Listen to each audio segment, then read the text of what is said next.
Hola nuevamente, qué bueno estar juntas una semana más y en esta etapa del año en que ya casi estamos terminando el año 2021 y que hemos vivido tantas cosas que ni nos imaginábamos, ¿no es cierto? Pero bueno, aquí estamos dándole gracias a Dios por un año más, porque todo lo que Dios nos ha concedido, pero también preparándonos para este tiempo de fin de año. Y quiero contarte que este va a ser como el último programa de este año, en el que vamos a cerrar con Ana y con el contexto de transición que hemos venido estudiando del tiempo de los jueces al tiempo de la monarquía.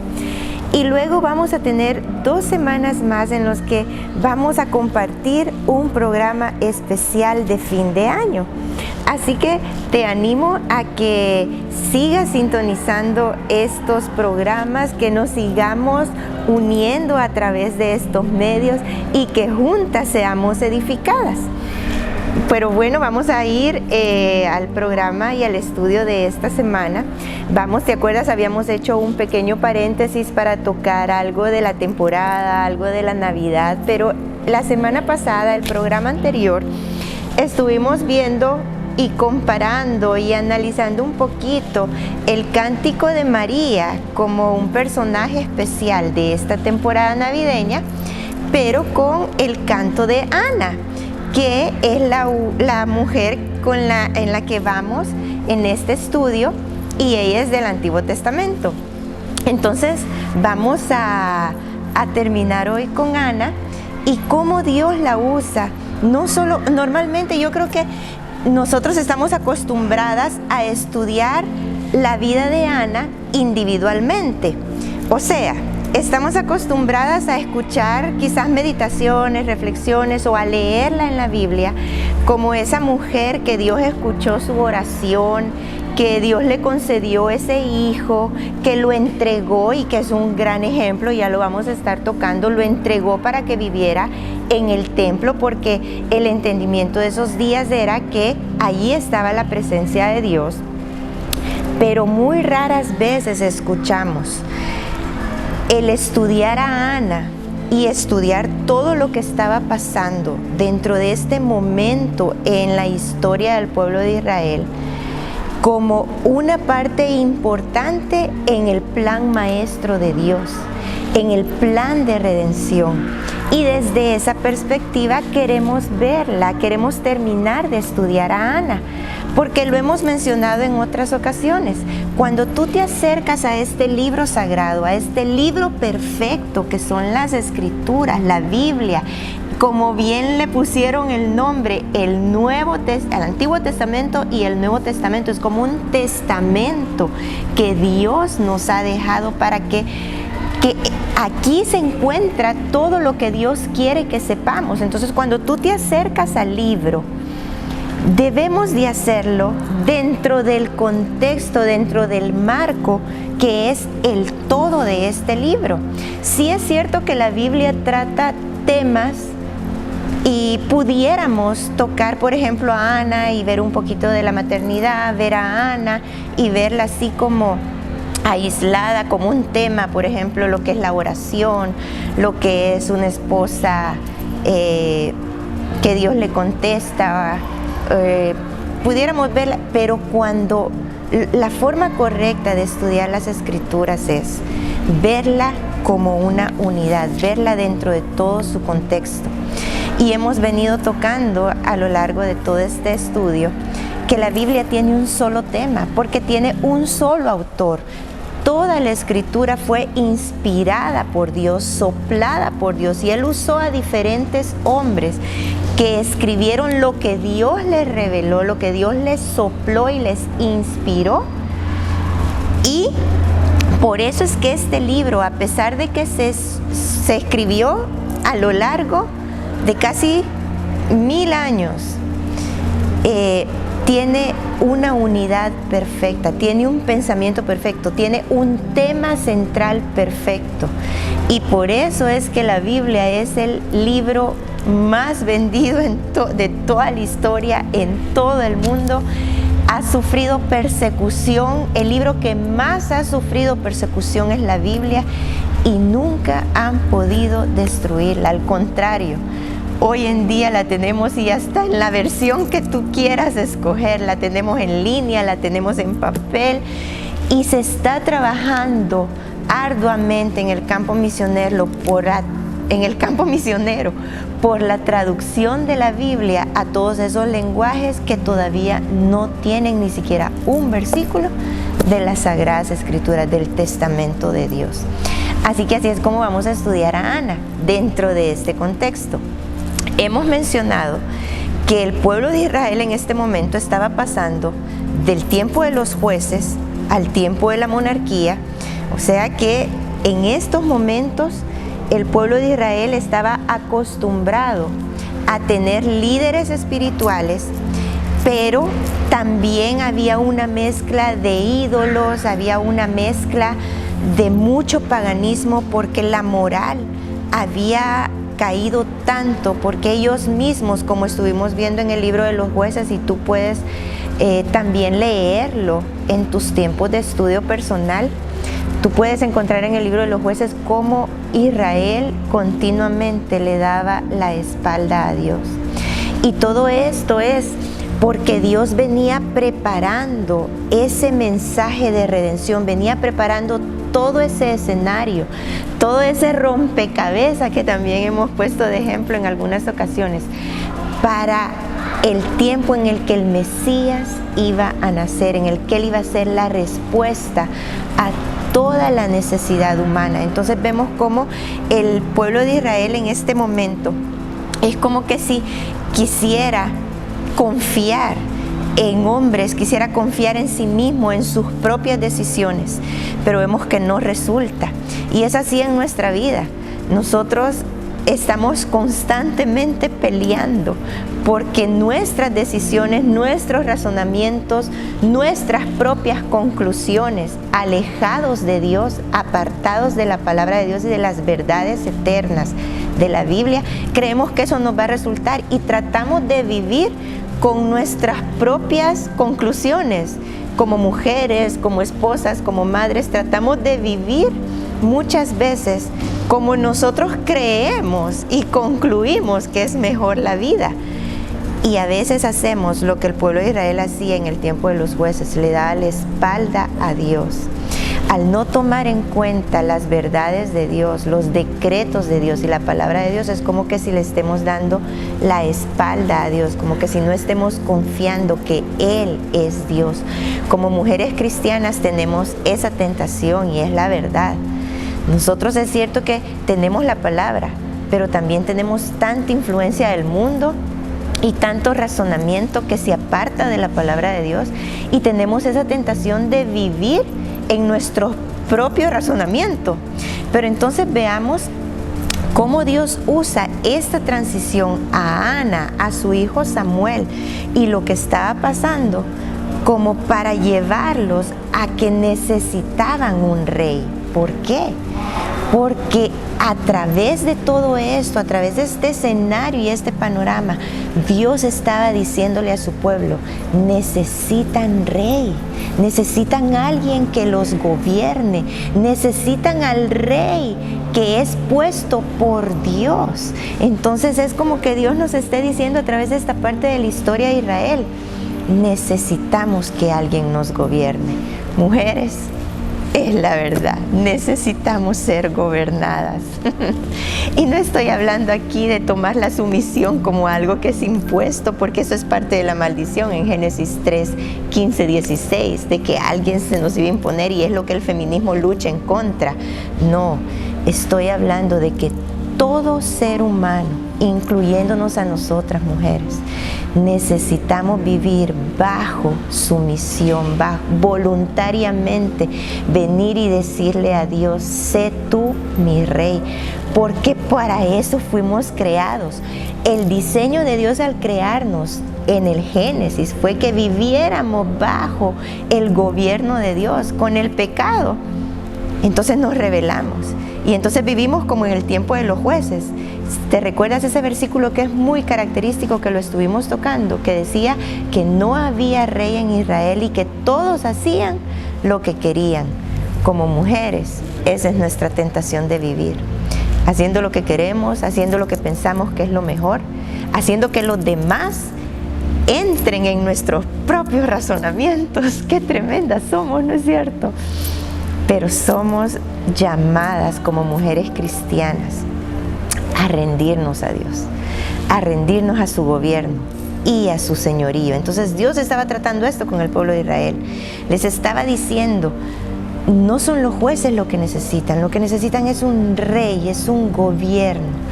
Y aquí encontramos a Ana. Quiero que me acompañes al capítulo 2 de Primera de Samuel, en donde vamos a estar ahora. Vamos a estar en estos capítulos y vamos a leer desde el versículo 18. Dice en Primera de Samuel 2:18: Samuel, siendo niño, ministraba delante del Señor usando un efod de lino, y su madre le hacía la túnica pequeña cada año, y se la traía cuando subía con su marido a ofrecer el sacrificio anual.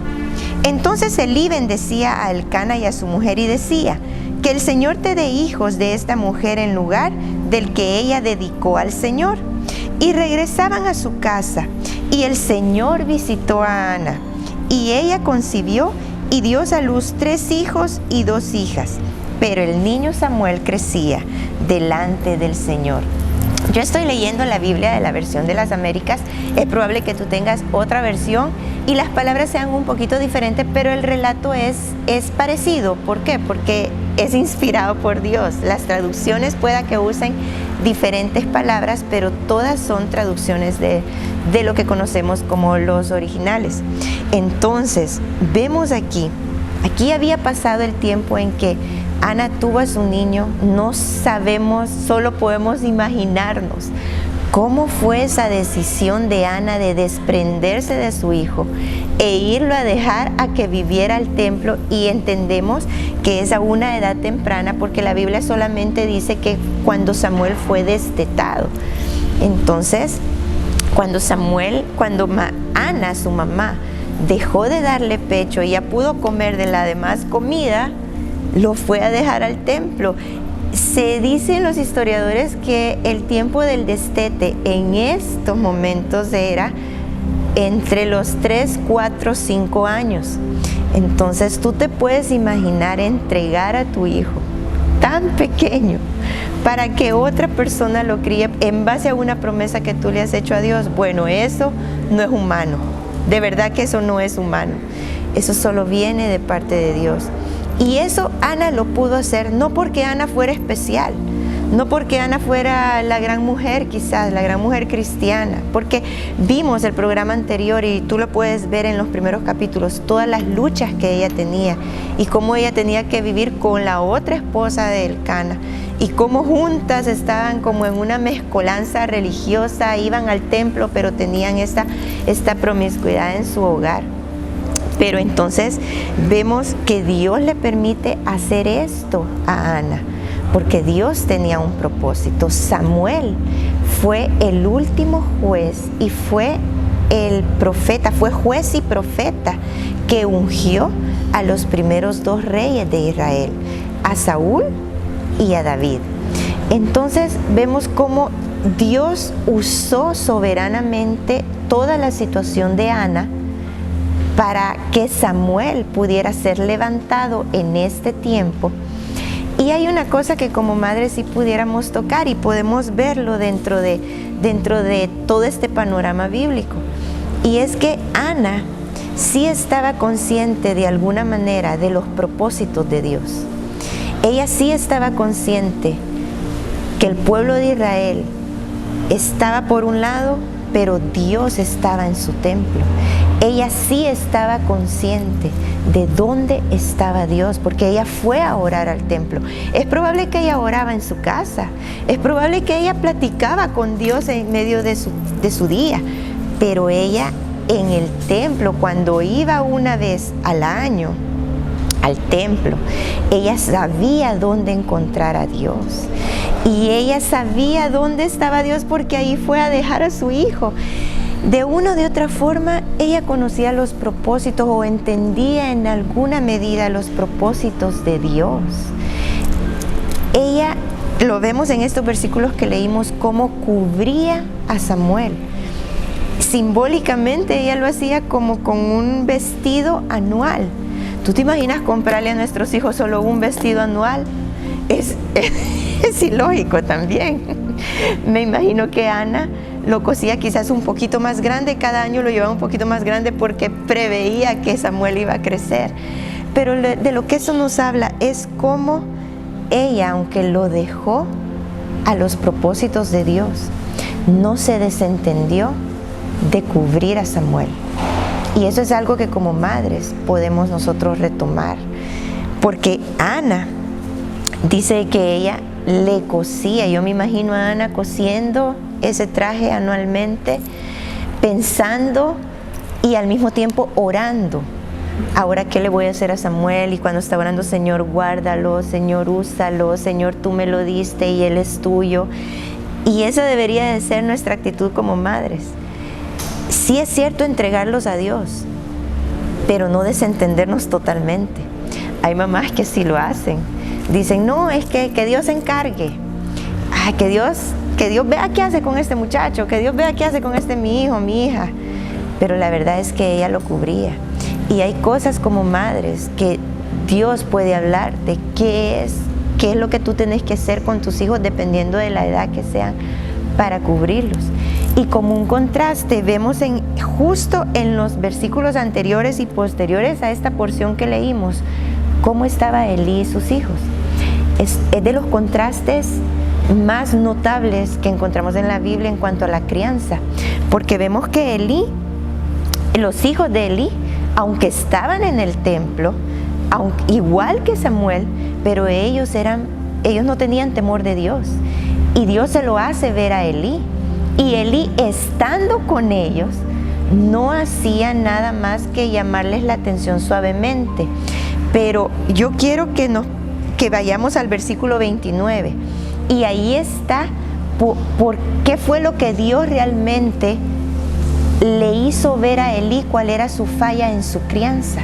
Porque sí, Elí sí le llamaba la atención, y puede ser que tú y yo también le llamemos la atención a nuestros hijos y nuestros hijos no nos hagan caso, como pudiera verse el caso de Elí y sus hijos. En contraste con Ana no estaba con Samuel y no podía ver las travesuras o las salidencias que Samuel pudo haber tenido, y no podía corregirlo ahí como día a día, como nosotros quizás tenemos la oportunidad, o como Elí tenía con sus hijos. Pero fíjate el versículo 29, lo que Dios le dice a Elí y lo que quedó escrito para que lo leamos, para que sea de aprendizaje para nosotros. Dice verso 29, hablando de los pecados de los hijos de Elí, ¿por qué pisotean mi sacrificio y mis ofrendas que han ordenado en mi morada? Aquí está hablando porque anteriormente está describiendo cómo los hijos de Elí mal usaban las ofrendas del templo. Pero fíjate estas palabras, lo que Dios le reclama a Elí: y honras a tus hijos más que a mí. Eso creo que es lo importante, o lo que Dios está haciéndonos ver en la crianza. Dios le está diciendo a Elí, no que lo regañe, no que lo discipline, pero el punto principal, porque todo tiene que ver con Dios, tu crianza tiene que ver con Dios.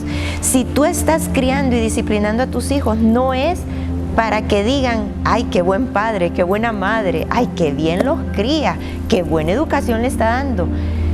No es eso, porque igual cuando entonces nos vienen quejas de nuestros hijos, que yo he sido una mamá que recibí muchas quejas de mis hijos y las que han estado cerca de mí lo saben. Uno puede sentirse mal, como decir, ay, la gente piensa que soy mala madre, la gente piensa que yo no educo bien a mis hijos, y uno se ve a uno mismo. Pero todo es Dios, no es uno como papá. Y aquí lo podemos ver, lo que Dios le está reclamando a Elí es que él honra a sus hijos más que a Dios. Honrar tiene que ver con adorar. Entonces era como que si Elí pusiera a sus hijos antes que a Dios. Mira cómo termina el versículo: engordándose ustedes con lo mejor de las ofrendas del pueblo de Israel, porque ellos eran como una familia sacerdotal. Pero nosotros en nuestro medio, quizás nosotros no somos una familia sacerdotal, no vivimos dentro de el quehacer de una iglesia, sino que tenemos vidas normales. ¿Honras a Dios o honras a tus hijos? Eso creo que es a lo que nos lleva esta situación.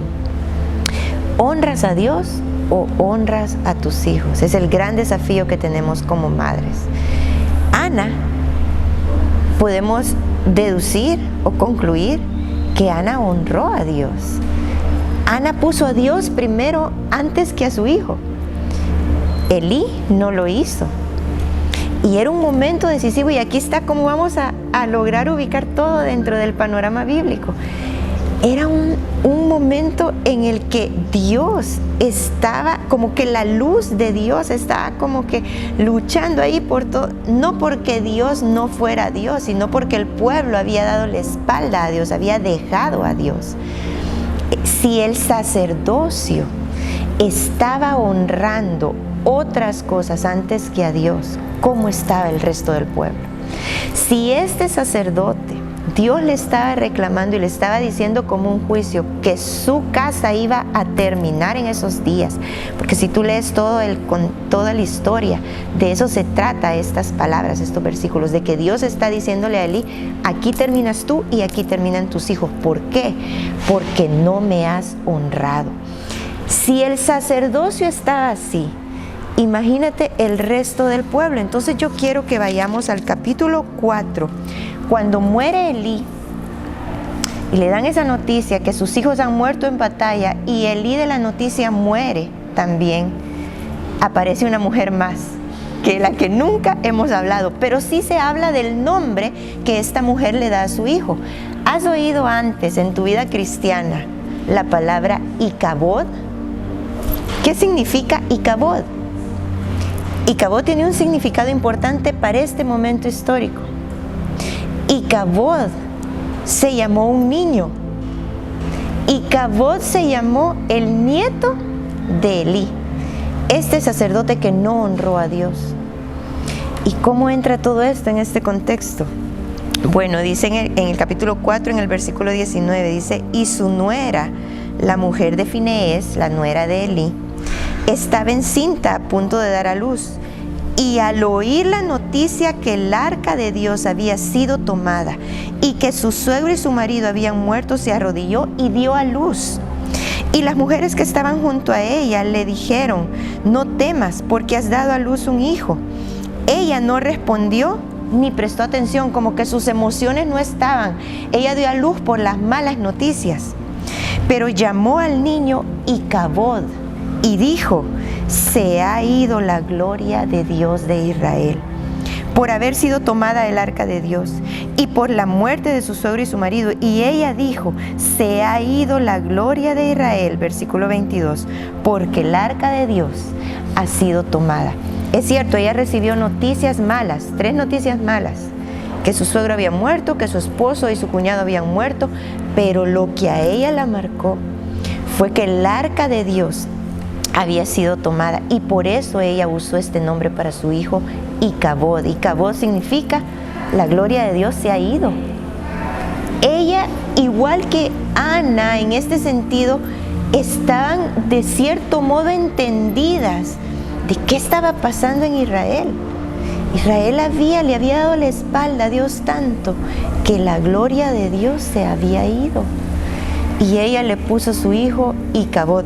Nombre de esta mujer no tenemos, solamente dice la nuera de Elí. Pero ella se duele más que por la muerte de sus familiares y de su esposo.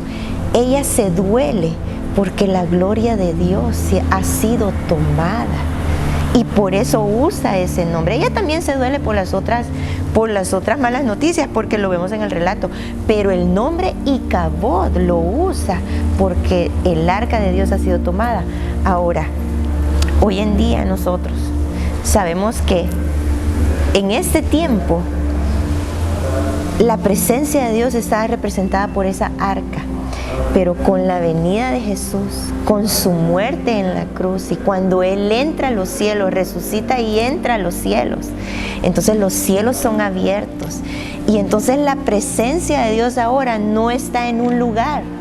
La presencia de Dios hoy en día no está en el altar de tu iglesia. La presencia de Dios hoy en día no está solamente en el culto de tu iglesia o en el servicio de tu iglesia. Porque Cristo abrió los cielos y porque Él nos hizo aceptos en Él y porque Él fue el primogénito de todos nosotros y nos ha tomado como hijos. Ahora la presencia de Dios la podemos disfrutar en todo momento. Pero ¿cómo? Si vemos aquí esto, cuídate de no estar viviendo como le tocó decir a esta mujer Icabod, porque pudiéramos estar en la iglesia, pudiéramos decir que somos mujeres cristianas, pero no tener la presencia de Dios, no estar en comunión con Dios, no reconocer que tus pecados son perdonados. Estar en la presencia de Dios no quiere decir que somos perfectas.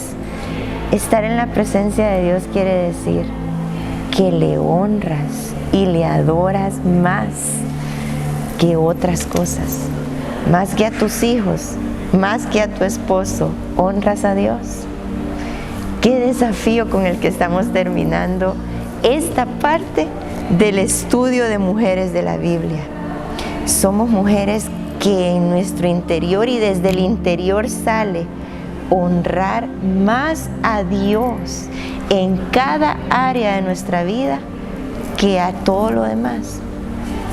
Quisiera terminar con eso y que oremos juntas. Gracias, Señor, porque tú nos llevas a rendirnos a ti. Tú nos llevas a reconocer que necesitamos tu gobierno, que necesitamos como rey, que tú eres el que pones el anhelo en nuestro corazón de honrarte a ti más que a lo que nos rodea, más que a nuestros hijos, más que a nosotras mismas. Queremos honrarte a ti, Señor, y lo podemos hacer ahora porque entendemos que por la sangre de Jesús ahora vivimos en tu presencia, Señor, y queremos ser mujeres que te honren a ti, que te reconozcan a ti y que en todo te demos adoración. En el nombre de Jesús oramos. Amén, Señor. Amén. Bueno, espero que estas palabras no solo queden en un programa, sino que sea un real desafío en nuestro corazón. Créeme que yo soy la primera en ser desafiada, en honrar más a Dios que a mí misma y a lo que me rodea. Que Dios nos ayude, que nos siga dando la gracia, y sabemos que podemos decir eso porque no lo hacemos en nosotras mismas, lo hacemos porque Dios, Jesús, la vida de Él, su presencia en nosotros nos lleva a eso. Que Dios te bendiga, que tengas una semana llena de Dios. Cuídate mucho, cuida a tus familiares, y nos vemos en los siguientes 2 programas que van a ser programas especiales de testimonio. Dios te bendiga.